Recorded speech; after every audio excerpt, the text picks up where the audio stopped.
Hi. We did a clap start. I don't even know what that's called. Sorry, I went too loud. I don't even know what that's called when you do the all right, this is Fear and Loathing in Las Vegas, scene 4, act 2. Click. And you know what that thing is? What is that thing called? I know what that thing is called. How don't I know what that thing is called? What the hell? Okay, hi, welcome. Hi, hello. Welcome to PodGis. Gonna try and manage. I'm managing a lot here. As you can see, if you are the type to watch video gis um on the interwebs, huh, if you're the type to watch on YouTube, you will notice that things are looking a little different today. Things are maybe the airwaves are a little more quiet. Not making fun of Musa. No, I mean like there's just one voice happening here.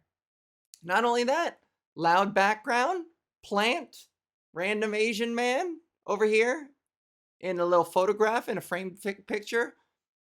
Mic stand on a stool that you can't even see. I hit it well. Okay. I'm just describing for all the people at home what we're dealing with today because I'm already grabbing the mic like this. We're gonna work it out. We're working it out today because check it out. We're flying solo. This is vintage PodGis that I'm bringing you today. Um, I hope the lighting doesn't fuck around. I'm filming this probably shortly close to dusk. So that might, the image might change halfway through. Listen, I'm not, if you know me enough, you know that Val isn't tech savvy and she's gonna do her best, okay? And that is what this is. Musa has gone away to Japan for 3 weeks on a voyage of self-discovery, and good luck to him. He's not gone for good. Don't worry if you watch Podgis only for the uh, dulcet tones of Musa's voice. He will return, but he's left me his equipment in the meantime, and so it is up to me, the OG, Al Val, Algis, to take up the mantle gis and fly solo once more. How many episodes has it been? 10? Gotta be 10 now that I've gone solo. So, maybe I'm gonna be rusty. Maybe it'll be weird guess. Maybe it'll be like hearkening back to our roots. For those of you listening and watching, I feel like a lot of you have been here since the beginning. Maybe not the beginning. Maybe some of you are new additions and you're watching and you're listening and you're like, what the hell, guess? Can't I get some normalcy up in here? Can't I get a crumb of consistency, you say? And to that I say, I mean, I hope you're not just yelling this stuff in public wherever you are, just on your own. Don't do that. You're gonna look like a weirdo. Uh, but look, we're gonna test this out. If you guys like, I need feedback, constructive criticism, not just people being fucking dog shit, horse ass eating shit bags, fucking shitbird asses telling me that I'm a man and that I fucking when's the comedy? Oh yeah, like I'm getting critiqued by the two Muppet guys, Mulder and Scully or whatever their names are, up in the rafters. You know what I'm talking about? Horace and Jasper. What are their fucking names? It's not like Robert, Ebert, and Roper. Am I gonna have to consult my notes, my phone? Two Muppet. Statler and Waldorf. That's who they are. All I did was type two Muppet.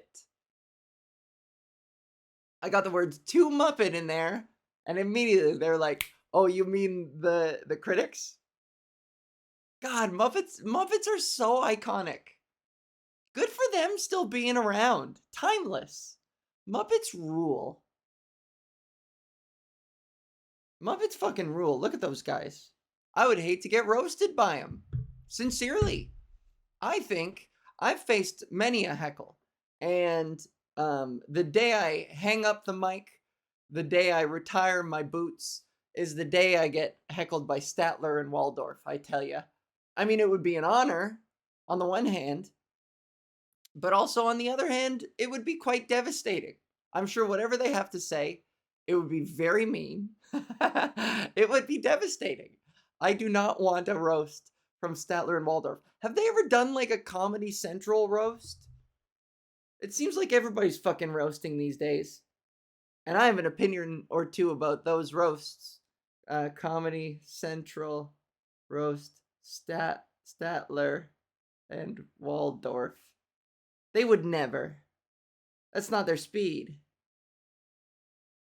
Milton Berle versus Statler and Waldorf. I don't know. See, I don't want to occupy. This is what I need fucking Musa around for. Is that I can boss him around, tell him tell him to look things up. God damn it. See, I miss him already. And I'm sure so do some of you. Some of you. But I'll tell you this much. God love him. God bless him. This episode will have no discussions whatsoever about the dark web. There will be no points made about the deep state. I'm not going to talk about the Clintons. I'm not going to talk about no emails with Hillary. I'm not going to talk about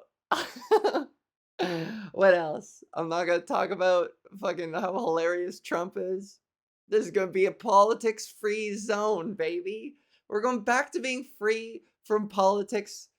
And, you know, I'm not complaining. God bless him. I love Musa. But, personally, I was feeling like a lot of those episodes were political. Too political for a simpleton like me who just wants to putz around and talk shit about and look up facts about Statler and Waldorf, y'all. You know what I'm saying? I gotta manage my levels. So right now, let me describe what is happening in my room, y'all. So I currently have my knee up to my breast. Let's start there. I'm sitting in my gamer chair, which isn't comfortable, by the way. They don't make gamer chairs comfortable. I heard about this. When I bought this one, I was like, oh, it's a gamer chair. It's probably built for comfort, for sitting in it, or a streamer chair or whatever. It's built for sitting in for long stretches of time, when in fact, it's not ergonomic at all. They're just designed to look cool on camera. And if you want an ergonomic design, you gotta buy Herman Miller. That's the only game in town, baby. What did I get? DJW. It says DJW. What in blazes is DJW? Isn't that a character from Arthur? Isn't that the little sister? I know you're yelling, that's DW. I know. I'm just fucking joking. Relax. Can you guys hear that? Those are the arms on my DW chair. DW! What else? We got a mural behind me that I love. It's giant. It's on one of my walls. We are here in my... Welcome. This is my bedroom. I know it's not professional to say. I know I've been calling it a studio up until now. Well, the veil has been lifted. Wizard of Oz. I'm the fucking Wizard of Oz. I've been doing this up until I went to Moose's place to record there for the last few video guesses. I've been doing this here. Right here.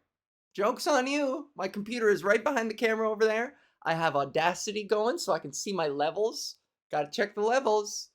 Got an eye on the levels. Got an eye on you. I can't really see myself in the tiny screen, so I don't know how I look. Which is why I took a giant mirror and I put it over here, over to my left, your left as well. my left, your left. Which would be your right if the thing wasn't. Which way is which? Hang on a second. This is like selfie style. No, it's not. Oh God. I'm still wearing my day makeup. I'm probably a little sun-kissed. Honk honk. Honk honk honk honk honk honk honk honk honk. I'm probably a little sun-kissed. Windows open. The air is nice in here. I got a fan going. We're good. PodGis, commence. Fair and loading in Las Vegas. Act 6. Action. Scene 4. Take 3. Action. I gotta remember what that thing is called. This is where Musa would come in handy. One more time. Here we go. What is the thing? Oh, off to a great start. What is the thing on movie sets? Clap, close, snap thing. A clapperboard, also known as a dumb slate. Google is so great at interpreting stupid searches. Remember when, hey, is it me or did Google get way better at that actually? Come to think of it, because Google used to more often be like, like all condescending. Did you mean, what's the Arj Barker joke? Oh yeah, did you mean vagina? Yeah, I meant vagina.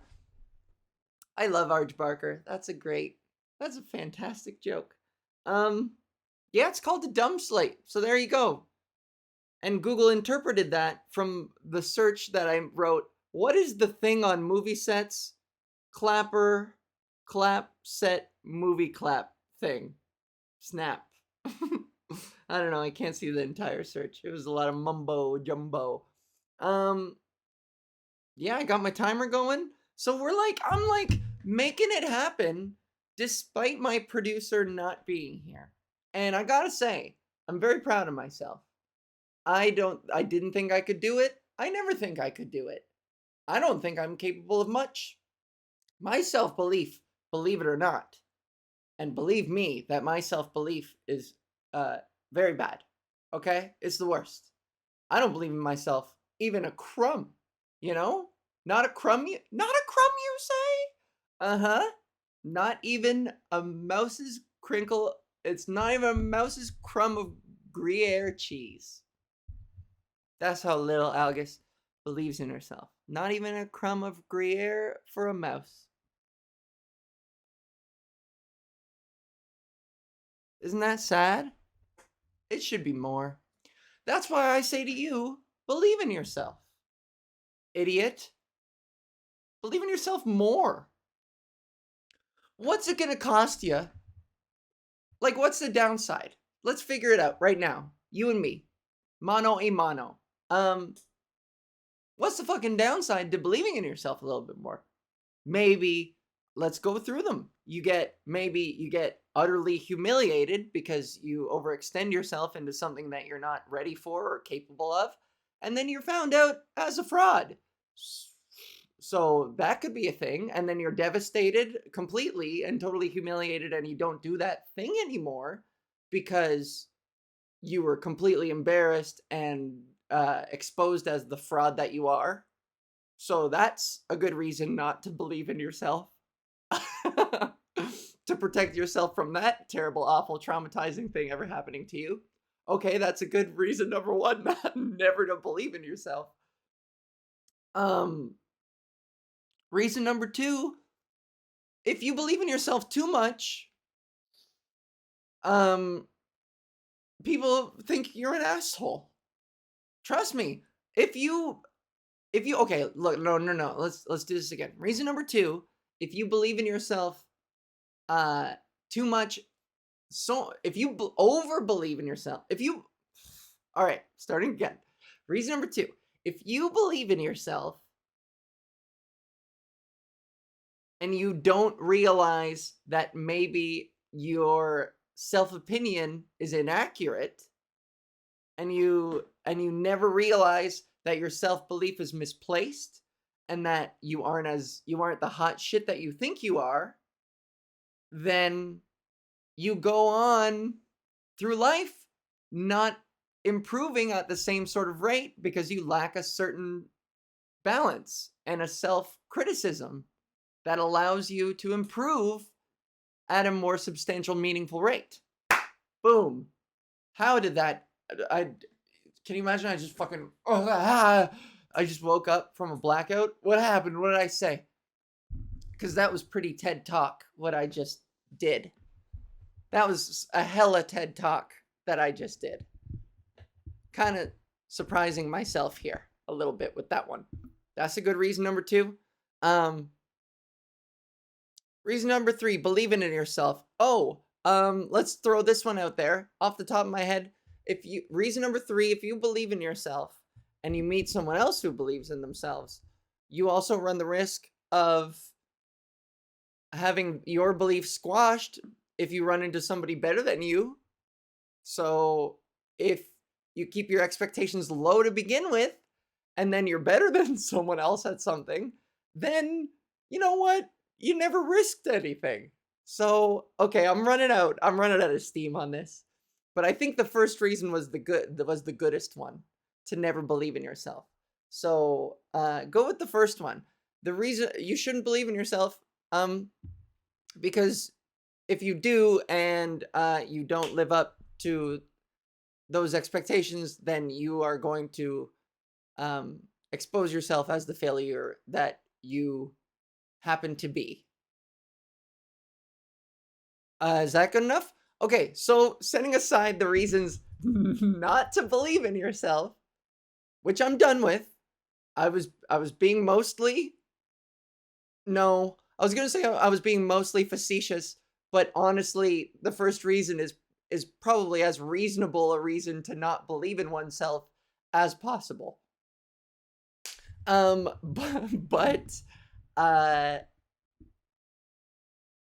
But okay, setting that aside, pros and cons of believing in oneself. Let's go to the pros now. It's empowering. That's pretty easy. If you believe in yourself, then you'll be proactive. You'll be self-motivated. You will approach... Wait, how many reasons am I on now? You will approach things with a healthier mindset that will allow you to overcome hurdles and shortcomings and criticisms with a lot more efficacy. You know? Like if you believe in yourself and you make mistakes, then you'll be like, that's cool. I'll learn from these mistakes. And that's if you don't get utterly humiliated, a la reason number 1 in the cons section. So those are 2 automatically right there. Those are 2 really good reasons to believe in yourself. All right. That's my point. That's my point. That's my point. That's my point. My point this whole time has been to believe in yourself, okay? I know it sounded for a while there like that's not what I was saying. That's not what I was getting at. But believe you me, I, us, we, believe all of us, believe women when they say, believe in yourself. So there you go. Believe women. If you don't believe me, believe women. Okay? I'm going to co-opt that phrase, which was made famous by sexual assault allegations. Moving on. I performed at Absolute Ottawa this weekend in our nation's capital. Forrest Gump says that, right? In our nation's capital. I even met the president in our nation's capital. I performed in our nation's capital. It was fucking awesome. Absolute Comedy Ottawa has a reputation for being easy laughs. In the best way. I mean, you get the best fucking footage of all time. And if you follow me on social media and on YouTube and whatever, I'm sure you do. If you're watching this, then what the fuck are you doing here? You know what I mean? How did you get here? No, welcome everyone. Welcome one and all. Where was I going with that? Oh yeah, so I'm going to put out a lot of stand-up clips from the various shows that I did. It's gonna be, oh boy, I'm gonna have to sift through 6 different shows, full sets from 6 different shows, even though they were middle spots. So I mean, that's still 120 minutes of stand-up footage that I gotta go through to sort out how much of it to sort out and like timestamp all the shit that, oh boy, it's just a lot. It's a lot of work. I got to timestamp a lot of it and send it off. I mean, probably less, maybe just as much work as the editor that I have doing these videos. Shout out to Jason. He's the fucking man. The man doing all this stuff for me. It's awesome. Having a team rules. And this is where, let's bring it back to self-belief real quick. There was a part of me where for the longest time, I didn't think I deserved a team. I didn't think I deserved one. And here we are, thriving and surviving. Well, maybe just surviving, not exactly thriving, but the thrive will come soon. First comes the survive, then comes the thrive. And that's what we're going to do. So, I'm counting on it. If we stay consistent, we'll get there. But I was, my chair. It's all damp from my legs, from my sweaty, piping hot legs. I could close the windows. I could turn on the AC. I could turn up the fan. There are a lot of things I could do, but I like the hot. I do. I like it to feel hot sometime. And today is one of those days where I really like it to feel. I like to feel hot and sticky, whatever. Except when I'm podcasting, man. Because this wet chair is going to be a problem, let me tell you. By the end of the thing, you'll be able to hear it. Every time I move, you're just going to hear it vaguely in the background.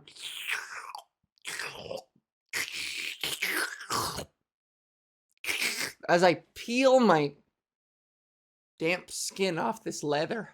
Oh. Is it leather? DW? Nah, I don't know. I should have checked. Maybe there's something that says on this chair. I'm not going to check right now. I'm sure you guys couldn't give less a fuck. But yeah, I'm going to have to go through a hell of a lot of footage to sort out what needs to get posted or not. But it's worthwhile work.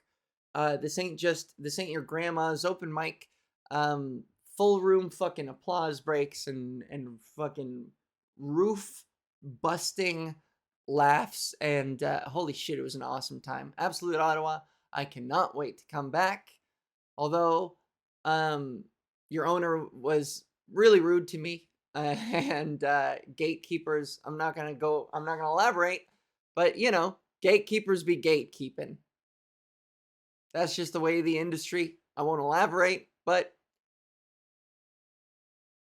let this speak volumes. Know what I mean? Gatekeepers be gatekeeping. Anyways, I have no right to complain. I get to do Just for Laughs for I'll say it. No, I can't.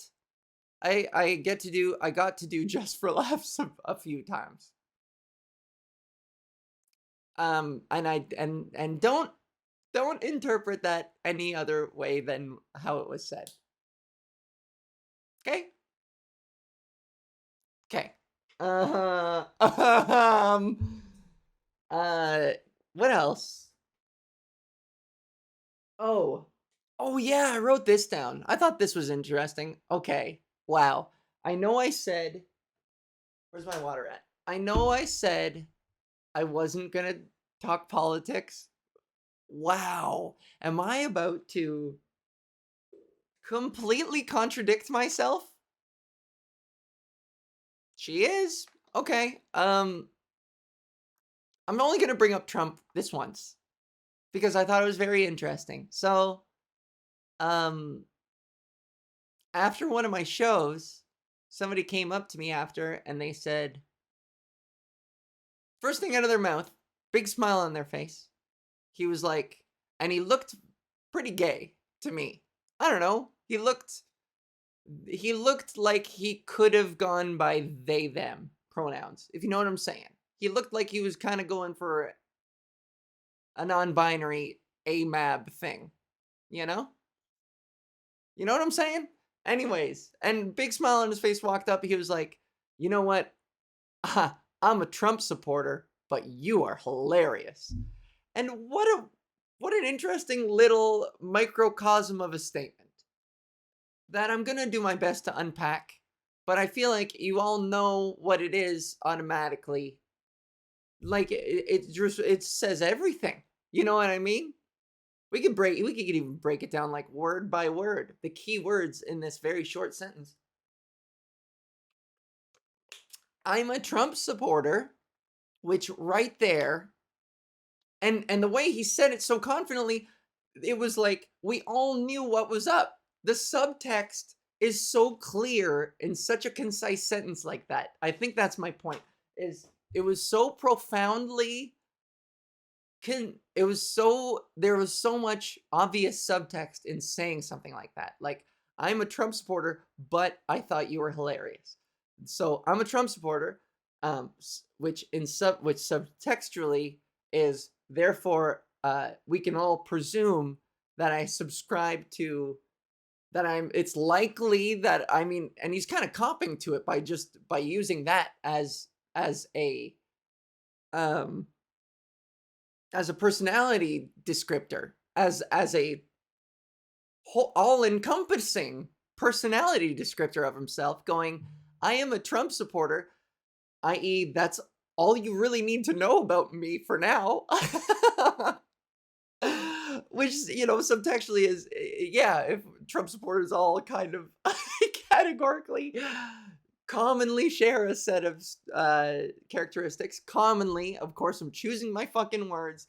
If you are somehow are a Trump supporter who loves me as well out there, surely you can forgive my language. The semantics, the very precise fucking semantics I'm using. But yeah, I'm a Trump supporter, but i.e., um, normally people like me are disgusted by people like yourself, but I thought you were hilarious. So I just think it's so interesting because in that one sentence it really does indicate, and I won't it indicates how divided we all are across this one line, left and right. Which it is what it is. I totally understand why. It just seems it's interesting that um it's it's become so binary. Although, it is a pretty obviously divisive thing to say I am a Trump supporter. It's kind of clear a lot of the things you stand for and a lot of the principles that you conveniently neglect about a person, you know? Unless that's just me, like, fucking bleeding heart trans liberal who, like, makes such a sweeping judgment. Of course. Because, I could have did. Let's play the both sides game. I could have did that with fucking Larry the Cable Guy.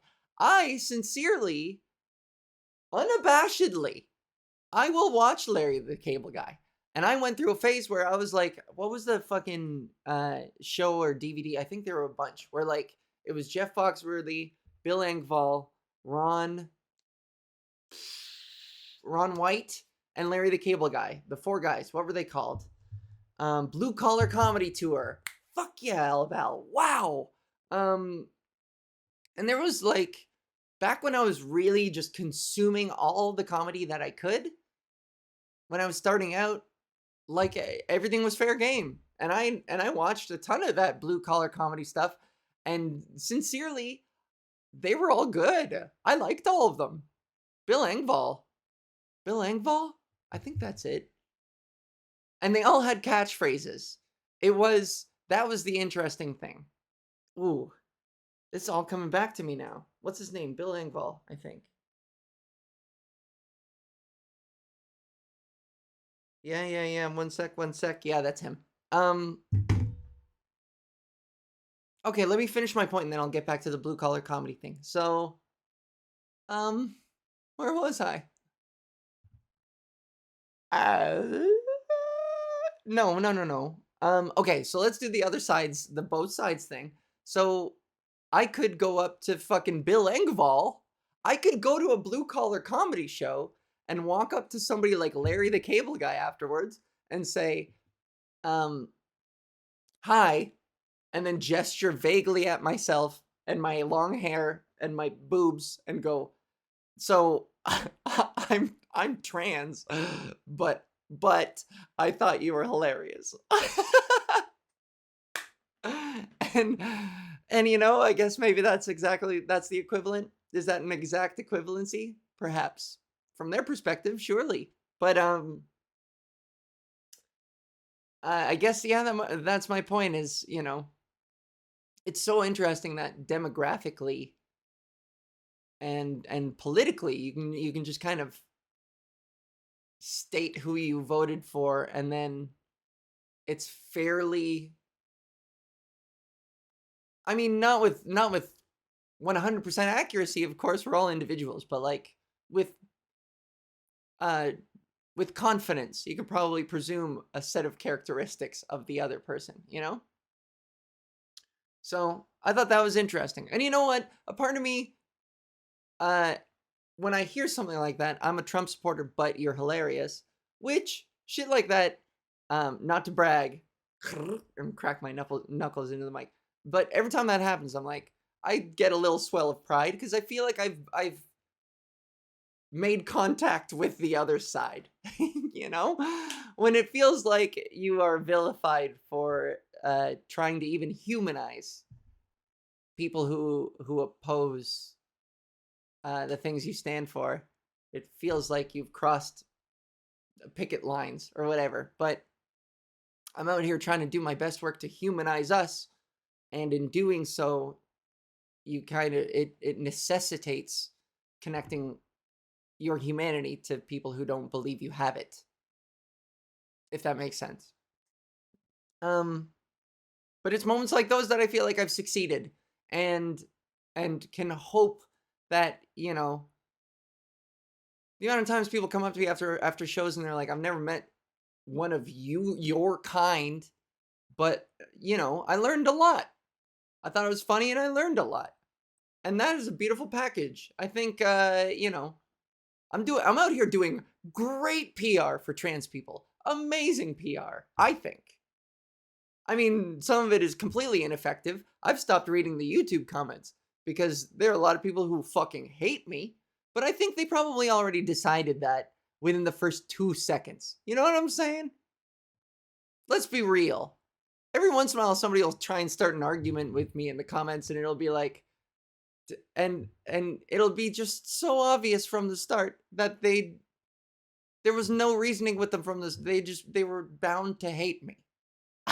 Some people are just lost causes, because I do sincerely believe that if I were to sit across from, like, fucking put me in front of anyone,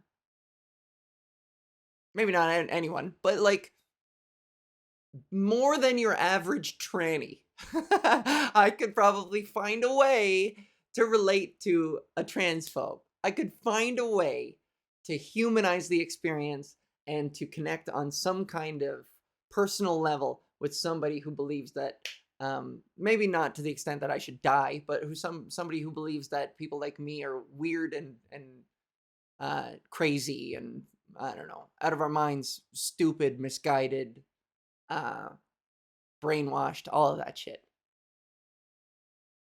I like to think I speak with a unique voice that is my own, you know? But I don't know, you tell me. There goes that self-belief. Whoosh! Right out the fucking open window. Is the lighting changing? I think it is. So I'm gonna do something real quick. Pop! And just like that. Yeah, did that help? I think it did. It's probably a lot more dramatic now, but we're gonna have to work with it. I'll figure out lighting next time. Maybe I'll do it in the afternoon when this and not so close to dusk. But mama's got time management issues. You know what I mean? You gotta forgive me that. I don't know. You gotta forgive me that. I'm out here doing my best. Oh, okay. So this is the one thing that I wanted to talk about, and then I needed to finish the other point. The Blue Collar Comedy Tour. This is one thing that I just remembered about them was they all. What really works with blue collar crowds uh that they nailed, except for Ron White. I'm trying to think, but the other three, Jeff Foxworthy, Bill Engvall, and Larry the Cable Guy, leaned so heavily into catchphrases and and not just something that you would say like at the end of a special 2 or 3 times. No, these guys, Larry the Cable Guy would say "get her done" after every punchline. Jeff Foxworthy had "you might be a redneck if." He had that whole thing. And Bill Engvall, I know he's not as iconic, I guess, as the other ones, but Bill Engvall was actually a fantastic writer, and I thought he was the best of the bunch, to be honest. Which I wonder what that says about me, that I didn't mind I'm a student. I'm a student of comedy, and I especially was back then. So this was me just sort of observing and learning. I think you can learn from everybody, right? And Bill Engvall would have this bit where he would talk about people being stupid. He would just point out standard observational comedy stuff. Any comedian going up there and being like, "And what about these jackasses who are idiots out there doing stupid things? And what's with this bunch of people who are idiots and do this stupid thing? Here's an anecdote of a guy, my neighbor. What an idiot! Look at the thing that he does. What a buffoon! He's all buffoonerous out there, fucking running and bumping into stuff.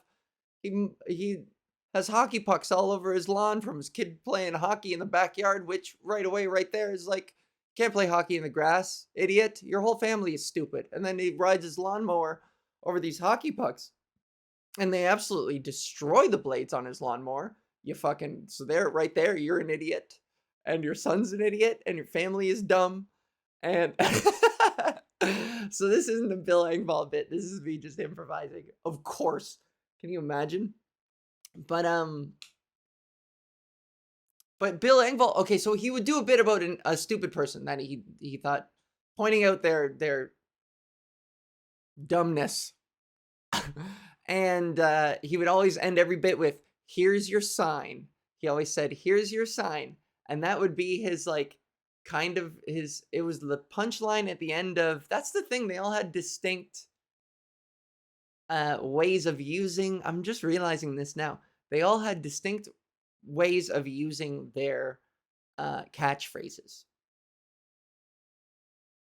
Foxworthy would say, "You might be a redneck if blank."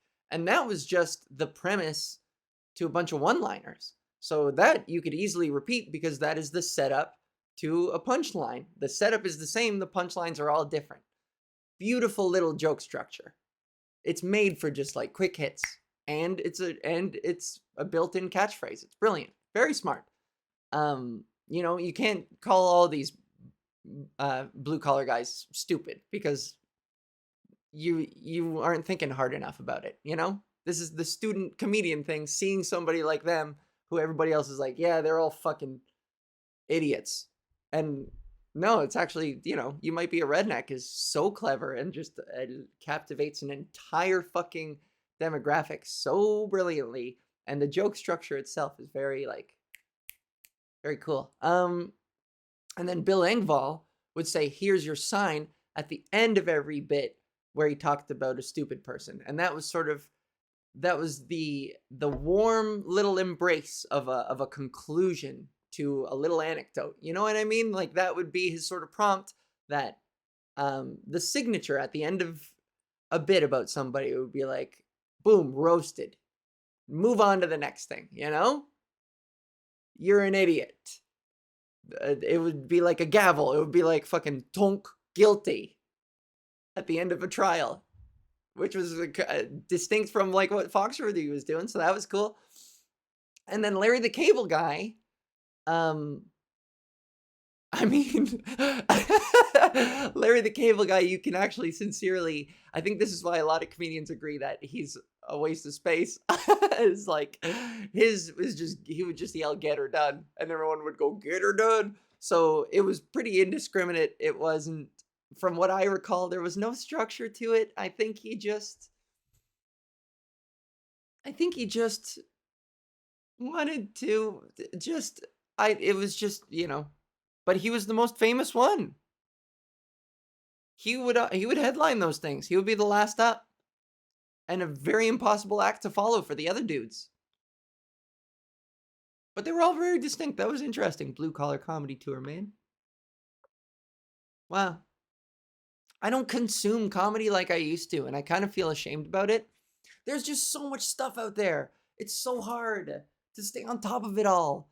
And I'm like, I must be like 30 specials behind now. The ones that people are like, "Oh, have you seen this? It's great. Have you seen this new person who's just landed on the scene? They're fantastic."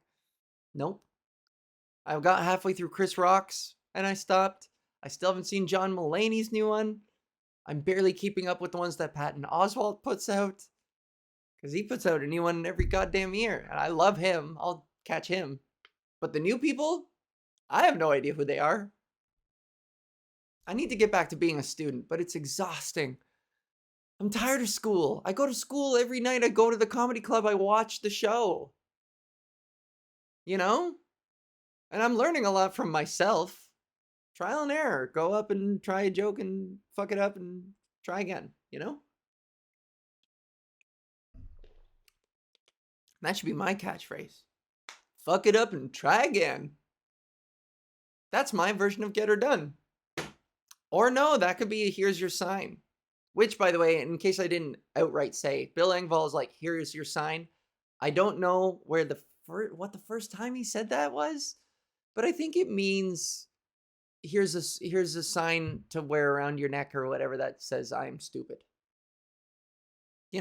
I'm with stupid with an arrow pointing at yourself. I should look up what the actual origins of that are, but when you've seen him say "here's your sign" at the end of 2 different bits, you already got it. You see the commonality between the two, and you understand what that implies, or what would hypothetically be on that sign.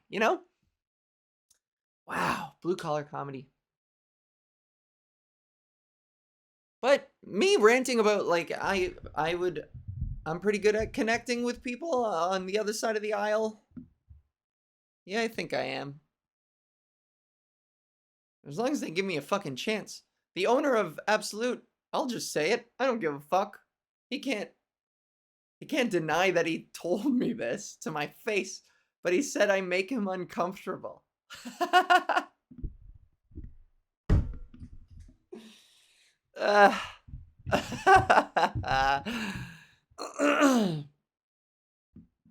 Waitstaff told me he was laughing his tits off at the back of the club at my act. Never seen him laugh his tits off so hard. And then when I finally sit down across from him to get his appraisal, he said I make him uncomfortable.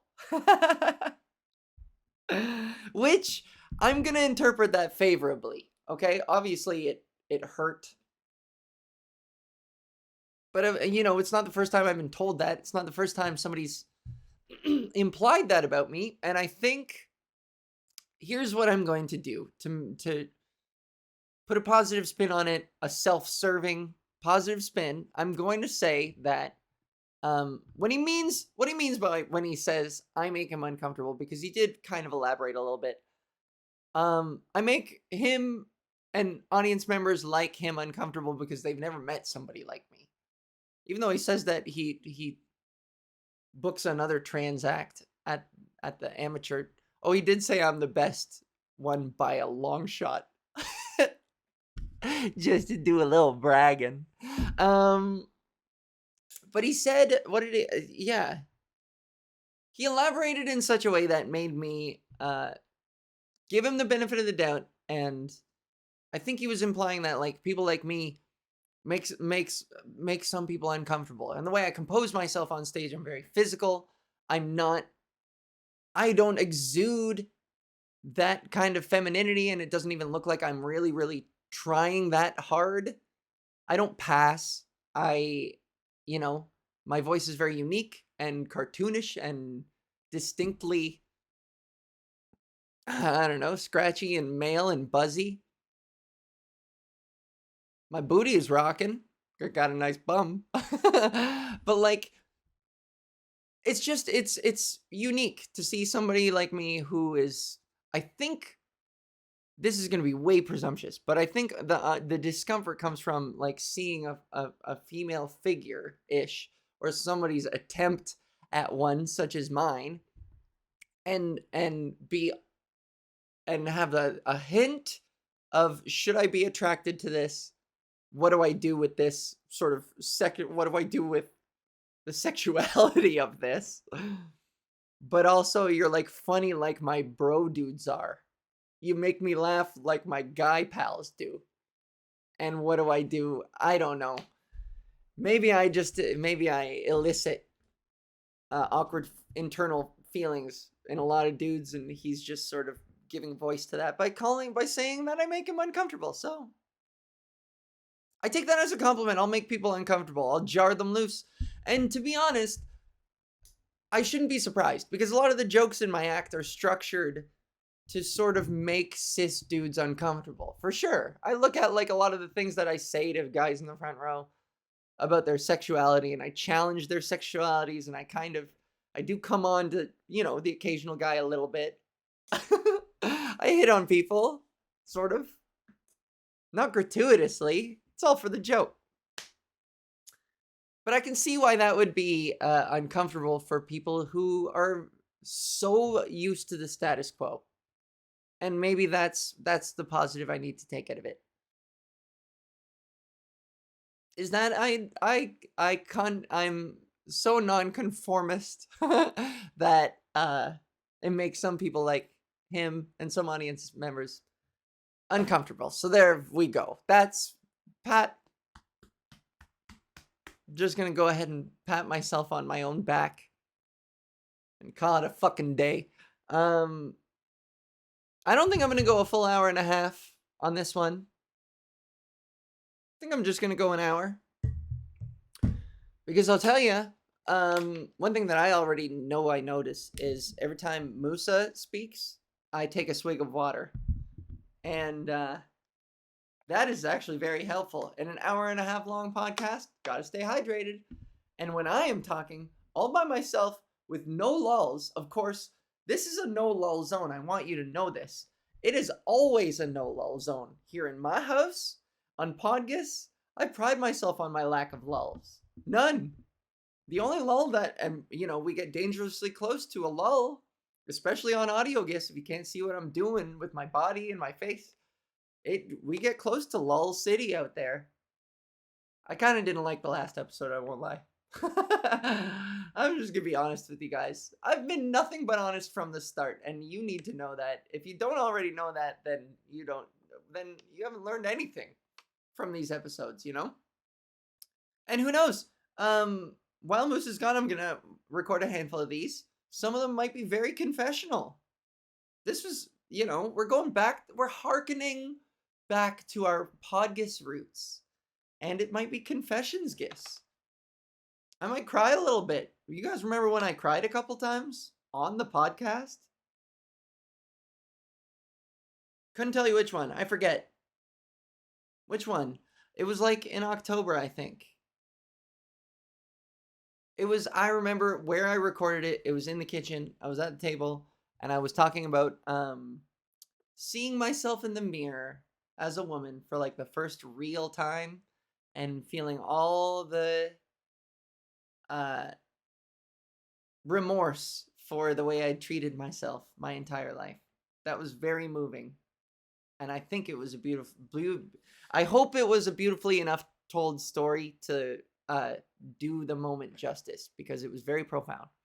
I don't know what episode that would be. If you look at the dates, I think it'll be somewhere around end of October, because that was when I moved back in. That was when hear my voice crack? That was when I was recording shit. If you want to hear that story, maybe go back. Baby, go back. I should talk about a couple more things and get out of here. Oh my God. Oh, there's still so much I wanted to talk about. Wow. How do I do it? How do I do this? Just blabgis for, endlessly. And still not even cover the things I wanted to talk about. And still not even cover the things I wanted to talk. Okay, so I'm gonna talk about this real quick. I took a rideshare program back to Toronto from Ottawa called Papa Ride. I'll give them a shout out. Free sponsorship from Papa Ride. Maybe they don't want me talking about them, actually. No, all good. It's gonna be all good stuff. Papa Ride, you guys, is a rideshare program that is like Uber but for longer distances, sort of. You see who's traveling from city A to city B, and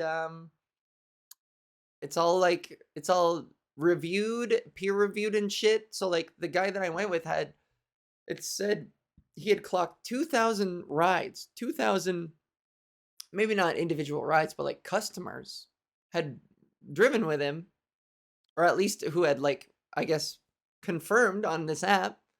And he had a 4.9 star rating. This guy immediately came at the top of the search. Consummate professional. Anton was his name. I'll give Anton a shout out. Apparently he does this run all the time, Ottawa and Toronto and back. So if you're interested, go to Pop Ride and fucking hook up with Anton, because he's a good lad.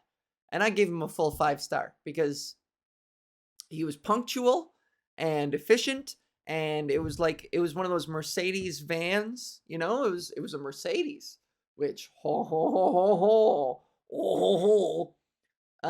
it was, like a bus. It was like a Mercedes mini bus. And he like drove 8 of us from Ottawa to Toronto, made a couple stops along the way to like pick people up. Spacious back, carried everything, He invited me to sit in the front. I was at the first stop with a handful of other people, and he just went, "Al, in the front, let's go." And I thought and I wondered why. I still to this day wonder why. I think he thought based on my profile that I would be like talkative and fun and interesting, but I didn't want to chit chat. Ugh, stuck in a van in the front seat with Anton talking the whole time. I mean, I like him. He's a good guy. We had one conversation that lasted maybe 30 seconds. He looked at the traffic, which, let's get into this. He looked at the traffic and was like, "What the hell?" Like he was surprised. And then he said, "Oh, what do you think the busiest highway in the world is?" And when somebody asks you that and you're on the highway, it's pretty obvious, it was obvious that the answer was the 401. That's the highway, basically, it's the Trans-Canada Highway, is it not? Highway of Heroes. I don't know what other names for the 401 there are, but for anybody listening who isn't from Canada, this stretch that I'm in, the 401 is like our only highway. It really actually kind of honestly is. No, that's a very Toronto-centric thing to say. But it's like that South Park episode where they're like, "Follow the road." And they're like, "Which one?" They're like, "The only road. Follow the road." It's like the 401 is our highway. It's the highway in Canada. But so yeah, so I was like, "Yeah, it's probably the 401, right?" And he was like, "Look it up. And that was unnecessary because I knew that it was one of those things where, people think you're stupid and you already know where this is going, but you just play along just to appease them. Anyways, and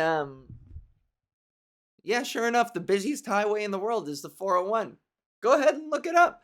I mean, I knew the answer because we were on the fucking highway and he was gesturing around. It was pretty obvious. He was giving me all the kinds of hints. But don't you know? Look it up. Busiest highway in the world is the 401. That part I didn't know, but he spoiled the answer for me. You know what I'm saying? Busiest highway in the world. Yeah. Mm-hmm. And it is the busiest highway, probably because it's the only one in Canada. It's the only one. And I know I might get in trouble for saying this from my fellow Canadians, especially my Westerners, who are like, hey, Toronto isn't the only place in the fucking country. That's why everybody hates Torontonians. They do. People in Canada, I mean, the headliner was complaining to me about this. He was like, yeah, everybody hates Torontonians. And I was like, I kind of don't really blame you. Those shirts that say Toronto versus everybody, get the fuck out of here. You know what I mean? If they didn't hate you already, they hate you for those. Those pretentious fucking shirts. Yeah, everybody against us. Because what a stupid, egotistical fucking shirt. I hate those Toronto versus everybody shirts. When people started wearing them, I know they were for the NBA. I know it was for like the Raptors because they're the only Canadian team in the NBA. I get that. But, when you're wearing that shirt, at a Korean restaurant and everybody's looking at you like, why? It's because of douchebags like you sauntering around being like, yeah, they jealous because they ain't us. And it's like, shush, shush, shush, shush. You're making things worse. Shut up. You're terrible for our image. You're terrible for this city's image. Take your shirt off. Respectfully, though. Don't take your shirt off and fucking wave it around your head. Oh, you're making it worse. I hate you so much. Toronto versus everybody? No. Everybody versus you, sir. You with the stupid pretentious shirt. Take it off. I hate it. You versus everybody. You. Anyways, Anton was great. Papa ride, Ottawa to Toronto and back again. The guy does that trip like 3 times a week. It's crazy. It's like it's a 5-6 hour drive, And he was surprised by traffic, which I don't understand why people continue to be surprised by traffic. I don't get why that's a thing. I don't get why this is the thing when you drive in the passenger seat with somebody with road rage. And he didn't have road rage, but he had road frustration. It was on the forest fire scale of green to red. It was like a light yellow. It was crossing over from green into yellow. Early yellow, late post green. You know what I'm saying? In the forest fire green to red spectrum scale, in the angro meter, in the rage meter. So it was when you ride in the passenger seat with somebody who gets annoyed at traffic, I hate being roped into that. Like you are expected to commiserate about every little thing, and they go, "Oh, can you believe it?" And you're like, "Yes, I can." How is it a surprise to you that other people in the world have cars and that they exist and that they could possibly drive at the same time as you? How are you surprised by this every time? How is this news to you? What the fuck are all these people doing here? Um, I don't know how to explain it to you, but other people have cars. And you have to sit there while they're like, "Oh, get a load of this guy," and then you're sitting in the passenger seat like, "Yeah, oh," shaking my fist at something that I couldn't care less about. That I don't even think anyone here is at fault. He'll be like, "Can you fucking believe it?" And the other guy is just existing, and you have to go, "Yeah, yeah." Idiots are everywhere, aren't they? Like, yeah, they're fucking everywhere. You're like, he merged into traffic safely and, and efficiently. You're just mad that he's occupying space, you know? I worked as a junk removal person for a single day. for a single day. That was my shortest job. I quit right away. As soon as I clocked out, I was like, I'm not coming back. When can I pick up my check from that first day? And I remember Ron. Ron was the guy I rode around with in the truck, and it was it's funny now, but at the time it was just so exhausting sitting beside somebody whose everything that people do on the road around him was like, oh, oh, oh, just so mad. Can you believe this? Yes, I can. You did the same thing 2 blocks ago, you hypocrite. Because road ragers are always hypocrites. Fucking bobbing and weaving all over traffic. And then as soon as somebody like slows down a little bit in the passing lane in front of them, they're like, nobody knows how to fucking drive anymore. And you're like, hey, fucking cool it there. Cool it there, De Niro, fucking taxi driver. I have never seen that movie, so I have no idea if that reference was a thing, if it worked out. I don't know. I hope it did. But it's funny to me to talk about when I'm not there, but sitting in the passenger seat beside a road rager is exhausting. And maybe I need to reframe my brain, because thinking about it, I mean, it is funny to play along with them. I feel like I should, from now on, I should just agitate them more. I should escalate things. So Anton, God bless him, love him, the driver, great, from my recent trip, absolutely. But he was bobbing and weaving eventually at a certain point. It was starting to get the better of him. And he was tailing a guy in the passing lane so close and right up his asshole.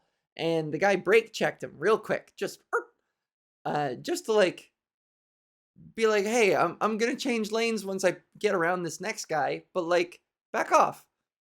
And Anton just flipped the fuck out. He was like, why are you braking? Why are you braking in a place like this? And it's like, you gotta have some self-awareness that you are right on this guy's ass. And he wants you to back off.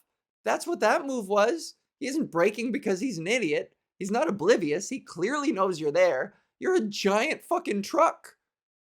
The Mercedes-Benz logo is the size of his windshield. You know? Anyways, and I gotta sit there and be like, that's the thing. It's hard to sell. It's hard to commiserate with something that I know I don't agree with. So him being like, this guy's a fucking idiot, isn't he? I'm just kind of like, haha, yeah, a lot of idiots out there. That's a very non-committal answer. When you say a lot of idiots out there, a lot of idiots out there, you're not talking about any specific idiot. And that's how you get away with it. And I don't know specifically what I said. Maybe I said that. A lot of idiots out there, but that's a great way to get out of it. You know what I'm saying? Okay, I want to end on this. I want to end on this story. It might take a while. But it's so funny and I have to talk about it. Oh my God, there was a lot still left. Should I go the full? I could go the full. Ooh. Okay, we'll see how I feel after this. Quick water break. No lulls. No lulls. Hey, everybody. Hey, where's everybody from? Who's married here? A little bit of crowd work. A little bit of crowd work on the pod. Look at the lighting. It probably changed. If you fast forward, if you rewind back, look at how far we've come. Video gissers. Go back to like minute 10. Compare to minute now. Whatever it is. An hour 3, I think it seems. Look at the lighting. Different? Good? Better? Worse? I don't know. You tell me. I'm just looking for feedback. I ask for a lot of feedback, and I get personal feedback from my closest friends who enjoy this show. But I could use more. I could always use more. What do you guys think? Solo format?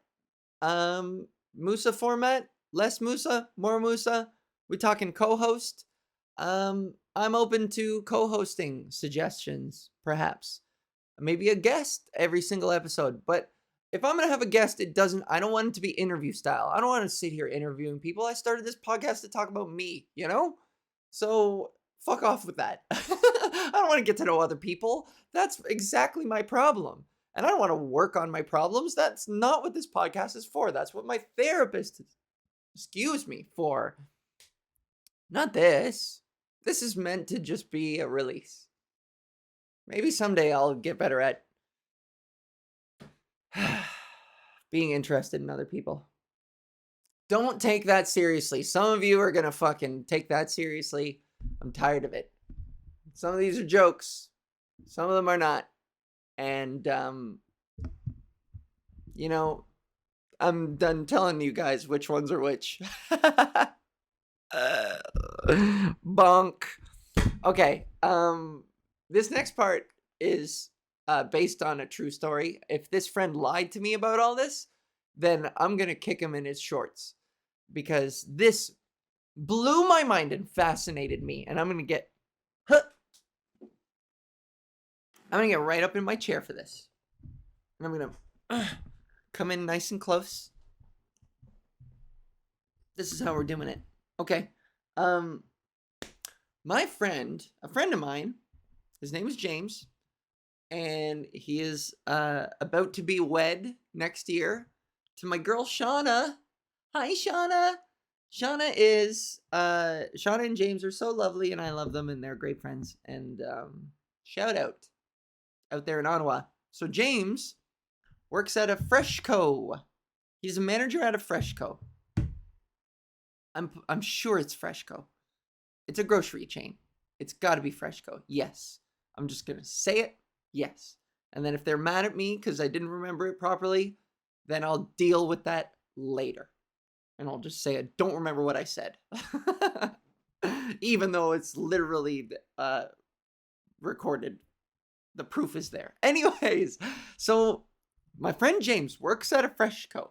And he told me a tale of a guy. There's a guy who James tells me is a lawyer. And I don't know how you would find that out about somebody, but whatever. There's a guy that he said this is the only person they've ever banned from that Freshco. And what this guy was doing was he was the price match bandit. I'm going to call him. Did I write so he was price match hero. Hero or bandit, you decide. A Robin Hood figure or a Danny Ocean figure. No, they're both the protagonists in their stories. Who was the guy in Inside Man? Clive Owen? Was he the protagonist? He was kind of the villain, but he got away with it in the end. Give me a good thief villain who's not good, who's bad. Hey, sorry, what the hell does that mean? Okay. Who cares? He's a price match hero. I'm going to say he's a hero because of the way he gamed the system so uniquely that he got banned. So hero or villain, you decide. All right. So this guy took advantage of all the grocery stores have some kind of a standardized promise. Or at least all the ones, and I don't know if they got together and they're like, this is how we're all going to do it. And they actually agreed with each other on this, competing grocery stores. But anyways, this is a thing where price matching, if you can come in and prove that something that you bought or something that you're about to buy is cheaper elsewhere via a flyer or a receipt, then that store that you came into has to match the price, but also go 1 cent lower. You see? So this guy would painstakingly go from restaurant to restaurant, price matching 1 cent lower on all of his items. All of them, including berries. Apparently, and this is my favorite fucking part of the story, and he would be a mega hassle, enormous pain in the ass, detail-oriented right down to the cent, obviously. The cents really mattered to this guy. To the point where he would go in, there was a thing of berries was $1.88. And he had gotten them down to, and hope this is true. This is what my friend says. He had gotten them down to 1 cent and was still complaining that they should be free because he had the receipt. This means, you guys, this means that he went to 188 stores back and forth. He did this 188 times where he produced a receipt, showed them the berries, and said, hey, these should be 1 cent less because I price matched over there.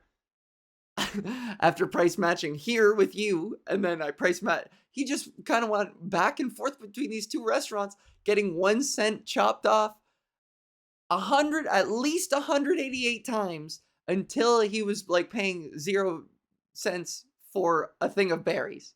He was gaming the system so much that he was starting to get his shit for free. That was his goal, was just to tenaciously it was a war of attrition, I guess. That's what that means when you're you're just hanging on.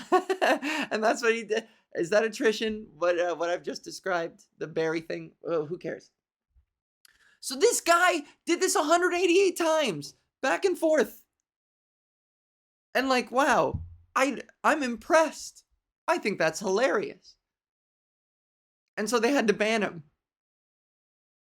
They said that's enough because he would get in, and I quote my friend here, screaming matches. He would get in screaming matches with the staff, insisting that they're not honoring their policy by not letting him walk out with a bag of berries for 2 cents.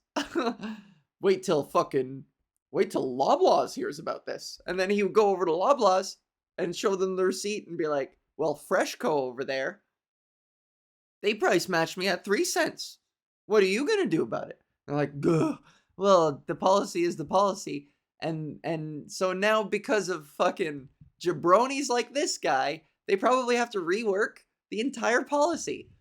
Or maybe not. I think it seems like they just banned him. They were like, you mustn't tell anyone what you've done here, or they too shall be banished. He was banished for being, and a part of me believes he should never have gotten banished. Let him keep the berries.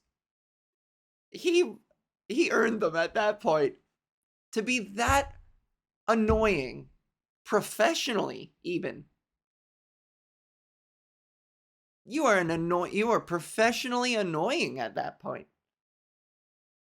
Because you're saving a lot of money. Your time is money. And this is how he chose to spend his time. And it seems like it paid off. In my mind, 188 trips. I don't know what kind of calculus you would have to do about cost of labor per hour versus how much saved. I'll leave that to the mathematicians. But I personally have to respect a man who is willing to put in that much work to game the system, because I think the goal would have probably have been to get free berries in perpetuity. I think at the beginning of his plan, he was like, if I do this at least 188 times, the total will be 0 forevermore after that, because I've put in the time, I put in the reps, 188 reps, and now I get free berries everywhere I go. And theoretically, isn't he right? You know what I mean? Theoretically, doesn't he have a point? I don't know. I think the guy has a point. But I do think it's hilarious. I am often fascinated by how people choose to spend their time.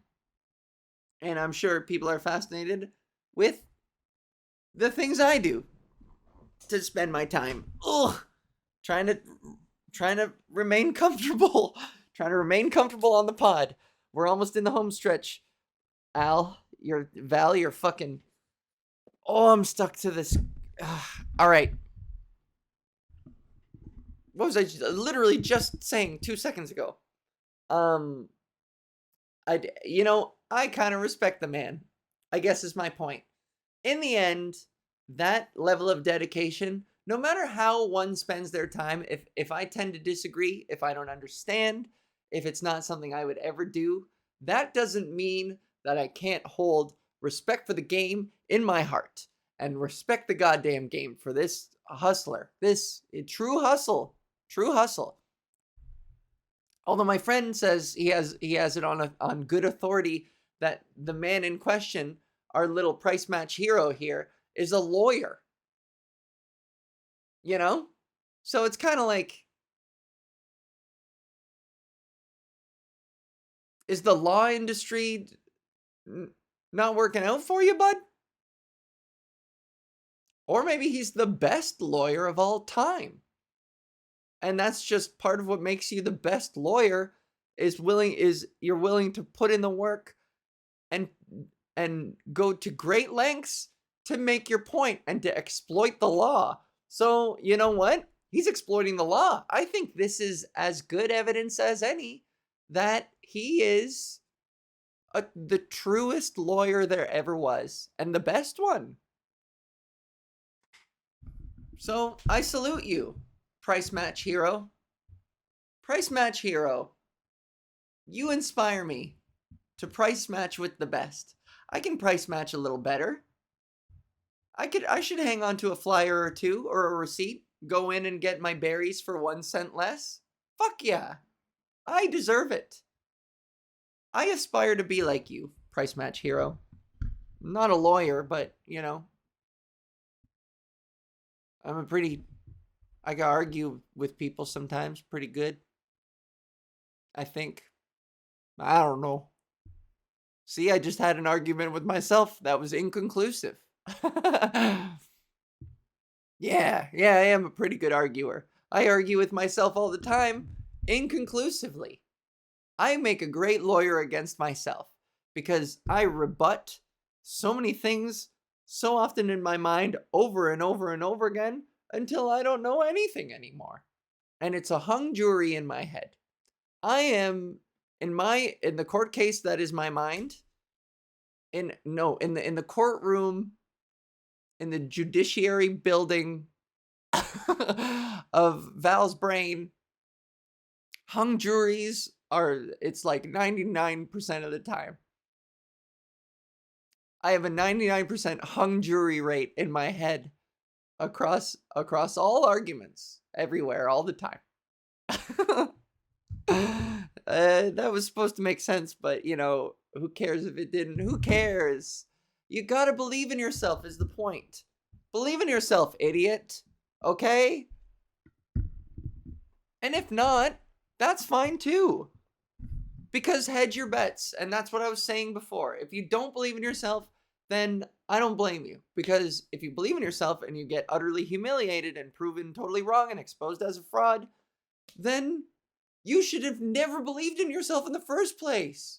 And I'm sorry that I convinced you to believe in yourself when you never should have been dabbling in self-belief. No. But otherwise, if you think you can handle it, then okay, fine. Try it on. Try to believe in yourself. How about that? Let's compromise. Let's find a middle ground. Try to believe in yourself. Okay? Try it for mama. Do I want to do the last thing? No, I can save it for later.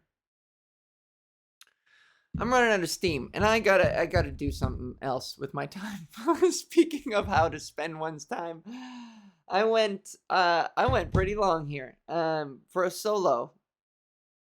And you know, I'm not gonna name names, but somebody actually tells me that they did the math on how long Musa and I both share the airwaves on a former episode, and he and I split between me and him relatively.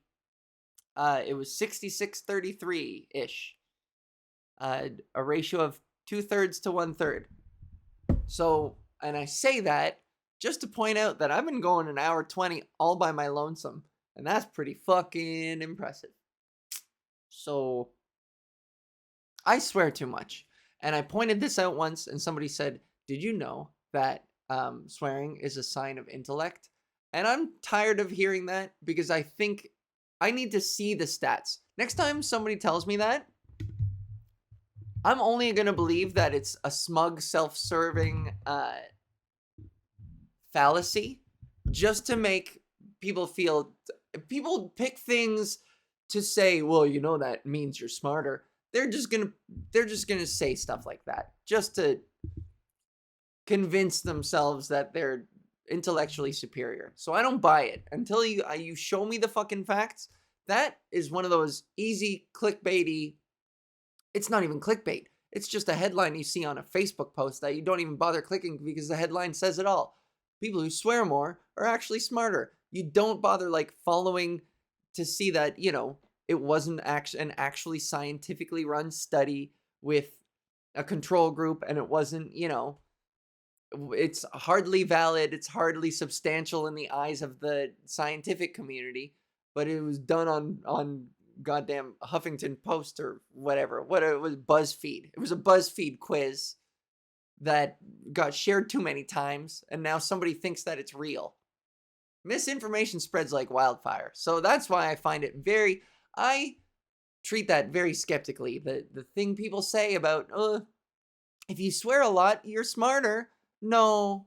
Because it probably means that you're not articulate enough. It means that you're not eloquent enough to be able to use other words in replace of fuck as a placeholder. It means that you're using this placeholder and this emphasizing word. I use fuck so often for different purposes. Sometimes it stalls for time. It helps me think a little bit quicker. It doesn't help me think quicker. It literally is. It just gives me a beat so I can think of the next word if I'm slow. And I use it for emphasis all the time. You'd think a smarter person would be able to diversify their vocabulary a little bit to make a better point.